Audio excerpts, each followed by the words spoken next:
It was a beautiful morning on the island of Sodor. Thomas the Tank Engine's blue paint sparkled in the sunshine as he puffed happily along his branch line with Annie and Clarabel. He was feeling very pleased with himself.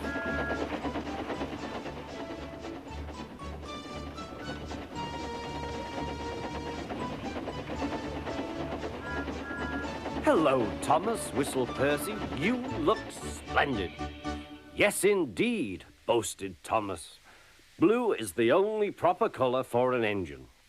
"Oh, I don't know. I like my brown paint," said Toby. "I've always been green. I wouldn't want to be any other color either," added Percy. Well, anyway, huffed Thomas, "blue is the only color for a really useful engine. Everyone knows that." Percy said no more. He just grinned at Toby. Later, Thomas was resting when Percy arrived. A large hopper was loading his trucks full of coal. Thomas was still being cheeky. "Careful," he warned. "Watch out with those silly trucks." Go on, go on, go on," muttered the trucks. "And by the way," went on Thomas, "those buffers don't look very safe to me." The last load poured down. "Help! I'm choking!" cried Thomas. "Get me out!" Percy was worried, but he couldn't help laughing. Thomas's smart blue paint was covered in coal dust from smoke box to bunker. "Ha ha," chuckled Percy. "You don't look really useful now, Thomas. You look really disgraceful." "I'm not disgraceful," choked Thomas. "You did that on purpose. Get me out."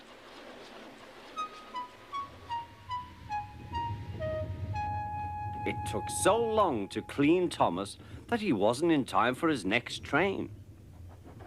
Toby had to take Annie and Clarabel. "Poor Thomas," whispered Annie to Clarabel. They were most upset.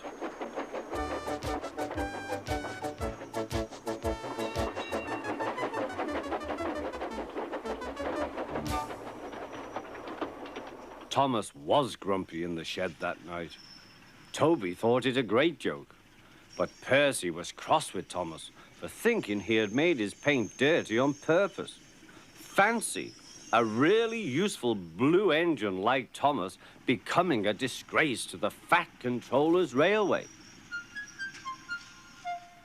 Next day, Thomas was feeling more cheerful as he watched Percy bring his trucks from the junction. The trucks were heavy and Percy was tired.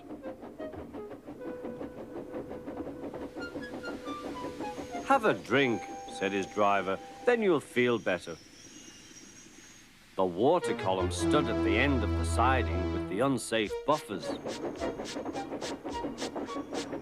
Suddenly, Percy found that he couldn't stop. The buffers didn't stop him either. "Oh," wailed Percy, "help!" The buffers were broken and Percy was wheel-deep in coal. It was time for Thomas to leave.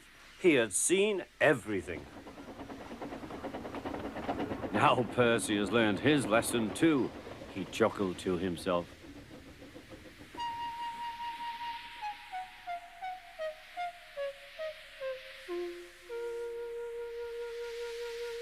That night, the two engines made up their quarrel. "I didn't cause your accident on purpose, Thomas," whispered Percy. "You do know that, don't you?" "Of course," replied Thomas, "and I'm sorry I was cheeky. Your green paint looks splendid again, too.